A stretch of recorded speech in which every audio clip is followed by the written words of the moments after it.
wabarakatuh. Kami mahasiswi dari Institut Agama Islam Negeri IAIN Bone Fakultas Syariah dan Hukum Islam Program Studi Hukum Tata Negara kelompok 5 semester 5. Video ini dibuat untuk memenuhi salah satu tugas ujian akhir semester ganjil mata kuliah Legislasi Indonesia dengan dosen pengampu Ibu Ana Rahmasyam, SSY MH. Kami dari kelompok 1 yang terdiri dari 2 anggota kelompok yang berkontribusi secara aktif dalam penyelesaian tugas kali ini dengan judul materi Undang-Undang Nomor 1 Tahun 1974 tentang Perkawinan.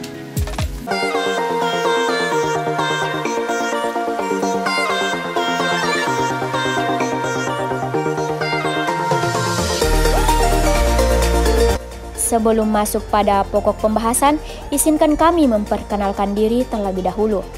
Saya sendiri atas nama Sofia Nurila dengan NIM 742352020129.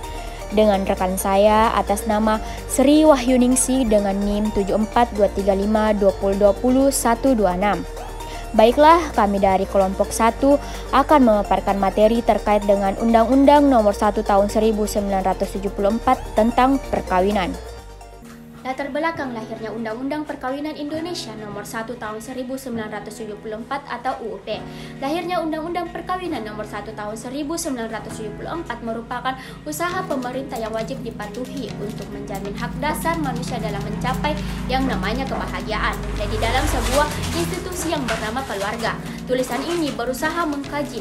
Yang pertama itu ada historisitas, yang kedua ada pro dan kontra, dan yang ketiga itu ada tingkat ketercapaiannya implementasi undang-undang tersebut. Nah, di dalam metode penelitian yang dapat digunakan adalah studi kepustakaan. Yang pertama tadi ada historisitas. Nah, di sini artinya adalah latar belakang dan tujuan. Nah, lahirnya Undang-Undang Perkawinan Nomor 1 Tahun 1974 terlihat dari 4 hal. Yang pertama itu ada membatasi dan bahkan menghapus pernikahan anak. Yang kedua itu ada membatasi poligami. Yang ketiga ada membatasi hak sepihak dari talak atau talak semena-mena. Dan yang keempat itu adalah membangun persamaan kedudukan suami dan istri. Nah, yang kedua tadi itu ada pro dan kontra. Pro dan kontra hadir dalam proses lahirnya Undang-Undang Perkawinan Nomor 1 Tahun 1974 yang memerlukan waktu yang panjang. Pro dan kontra muncul dari 2 hal. Yang pertama itu ada pengetahuan dan pemahaman secara normatif terhadap Al-Quran, Sunnah, dan ataupun fikih. Nah, yang kedua itu ada pengetahuan dan pemahaman terhadap fakta-fakta dan fenomena-fenomena konseptual yang terjadi di masyarakat. Nah, di dalam pembahasan ketiga itu ada secara umum tingkat ketercapaiannya Undang-Undang Nomor 1 Tahun 1974 memberikan nilai positif terhadap tujuan kelahirannya. Namun, perkembangan zaman dan perubahan masyarakat tetap mempengaruhi proses implementasinya yang berjalan belum optimal. Nah, adapun kelemahan dalam implementasi memerlukan pembahasan tersendiri untuk penelitian yang kedepannya. Nah, dinamika ini memberikan ruang pembaruan hukum keluarga yang terjadi hingga saat ini. Nah, adapun yang menjadi dasar hukum Undang-Undang Nomor 1 Tahun 1974 tentang perkawinan ini adalah yang pertama itu ada Pasal 5 Ayat 1, Pasal 20 Ayat 1, Pasal 27 Ayat 1, dan Pasal 29 Undang-Undang Dasar 1945, Ketetapan Majelis Permusyawaratan Rakyat Nomor 4/MPR/1973. Nah, adapun isi dari Pasal 5 Ayat 1 itu untuk dapat mengajukan permohonan ke pengadilan sebagaimana dimaksud dalam Pasal 4 Ayat 1 Undang-Undang ini harus memenuhi syarat-syarat berikut. Nah, syarat-syaratnya itu adanya persetujuan dari istri-istri. Yang kedua itu adanya kepastian bahwa suami mampu menjamin keperluan hidup istri dan anak-anak mereka. Nah, adapun yang ketiga itu adanya jaminan bahwa suami akan berlaku adil terhadap istri-istri dan anak-anak mereka. Nah, adapun isi dari pasal 10 yaitu pegawai pencatat pernikahan perkawinan tidak diperbolehkan melangsungkan atau membantu melangsungkan perkawinan bila ia mengetahui adanya pelanggaran dari ketentuan yang dalam pasal 7 ayat 1, pasal 8, pasal 9, pasal 10 dan bahkan pasal 12 undang-undang ini meskipun tidak ada pencegahan perkawinan. Nah, adapun isi pasal 27 ayat 1 itu adalah seorang suami ataupun istri dapat mengajukan permohonan pembatalan perkawinan apabila perkawinan dilangsungkan di bawah ancaman yang melanggar hukum. Adapun isi dari pasal 29 Undang-Undang Dasar 1945 yang menyatakan bahwa negara berdasar atas ketuhanan yang Maha Esa dan negara menjamin kemerdekaan tiap-tiap penduduk untuk memeluk agamanya masing-masing dan untuk beribadah menurut agamanya dan kepercayaannya itu. Bentuk perubahan dan perbedaan perubahan atas Undang-Undang Nomor 1 Tahun 1974 tentang perkawinan. Hukum perkawinan yang berlaku sejak sebelum kemerdekaan sampai era sekarang selalu mengalami perubahan.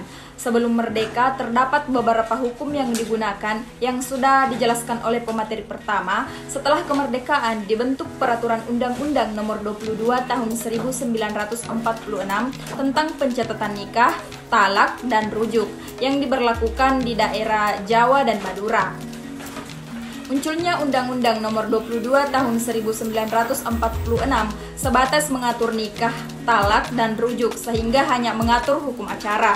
Sedangkan materi hukum yang dijadikan rujukan Islam menyelesaikan perkara untuk orang Islam masih bersumber pada kitab-kitab fikih. Sebagai bukti yaitu adanya Statuta Batavia pada tahun 1642 yang menyebutkan bahwa jika terdapat sengketa waris antara orang pribumi yang beragama Islam, maka diselesaikan menggunakan hukum Islam. Selain itu, digunakannya kitab Muharrar dan Papekam Cirebon dan juga beberapa kitab hukum Islam yang digunakan di daerah lain. Dengan adanya perbedaan sumber yang digunakan, tentu akan menghasilkan putusan hukum yang berbeda pula, meskipun dalam kasus yang sama.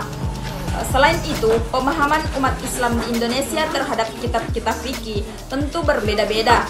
Dan hal ini menimbulkan kasus-kasus baru seperti perkawinan paksa, perkawinan anak, dan juga adanya poligami. Adapun aturan tentang perkawinan di Indonesia sudah ada sejak masa sebelum kemerdekaan. Jika diklasifikasikan, dapat dikelompokkan menjadi 3, yaitu sebelum merdeka tahun 1946, tahun 1946 sampai 1973 dan 1974 sampai sekarang.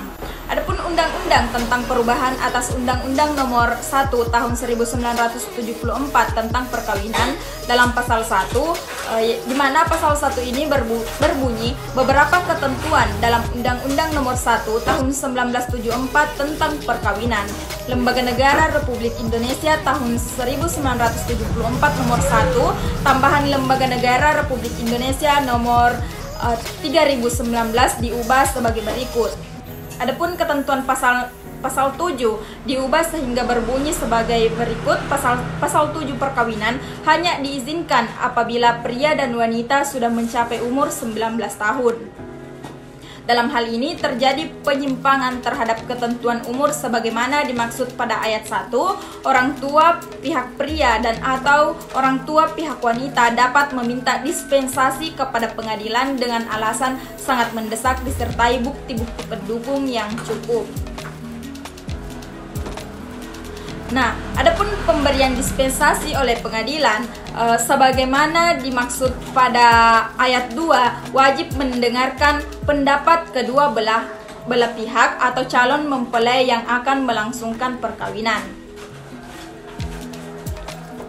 Adapun ketentuan-ketentuan mengenai keadaan seseorang atau kedua orang tua calon mempelai sebagaimana dimaksud dalam pasal 6 ayat 3 dan ayat 4 berlaku juga ketentuan mengenai permintaan dispensasi sebagaimana yang dimaksud pada ayat 2 dengan tidak mengurangi ketentuan sebagaimana dimaksud dalam pasal 6 ayat 6 di antara pasal 65 dan pasal 66 disisipkan satu pasal, yakni pasal 65A yang berbunyi pada saat undang-undang ini mulai berlaku, permohonan perkawinan yang telah didaftarkan berdasarkan Undang-Undang Nomor 1 Tahun 1974 tentang perkawinan, tetapi dilanjutkan sebagai proses sesuai dengan ketentuan Undang-Undang Nomor 1 Tahun 1974 tentang perkawinan. Adapun dalam pasal 2, undang-undang ini mulai berlaku pada tanggal diundangkannya perubahan norma dalam Undang-Undang Nomor 1 Tahun 1974 tentang perkawinan ini menjangkau batas usia untuk melakukan perkawinan. Perbaikan norma menjangkau dengan menaikkan batas minimal umur perkawinan bagi wanita. Adapun tujuan dibuatnya Undang-Undang Nomor 1 Tahun 1974. Undang-Undang Nomor 1 Tahun 1974 tentang perkawinan merupakan undang-undang perkawinan pertama di Indonesia dengan asas monogami. Aturan ini ditetapkan pada 2 Januari tahun 1974. Undang-undang ini dinilai sebagai usaha keberhasilan organisasi perempuan di Indonesia untuk menunjukkan dan melindungi hak-hak perempuan dalam sebuah perkawinan. Dengan adanya sistem perkawinan yang digunakan sejak sebelum Indonesia merdeka, organisasi perempuan sendiri berusaha keras untuk mengusulkan suatu undang-undang perkawinan yang dapat dijadikan tolok ukur aturan perkawinan seluruh masyarakat Indonesia. Nah, dengan adanya undang-undang perkawinan, banyak hal yang dapat diubah ke depannya. Di antaranya, yang pertama yaitu kedudukan perempuan dalam perkawinan semakin terjamin hak-haknya dalam berumah tangga. Begitu juga dalam kasus poligami. Seorang istri tidak bisa sewenang-wenang seorang suami tidak bisa melakukan sewenang-wenang poligami tanpa persetujuan dari istri terlebih dahulu.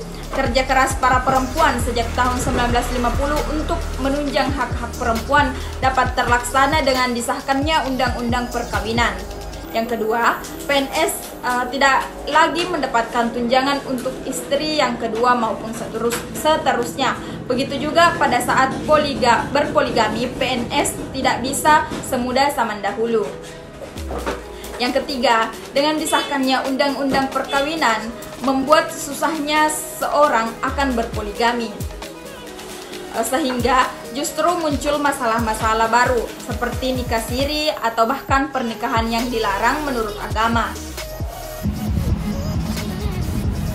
Setelah pemaparan materi dari kami, lebih dan kurangnya mohon dimaafkan. Wassalamualaikum warahmatullahi wabarakatuh.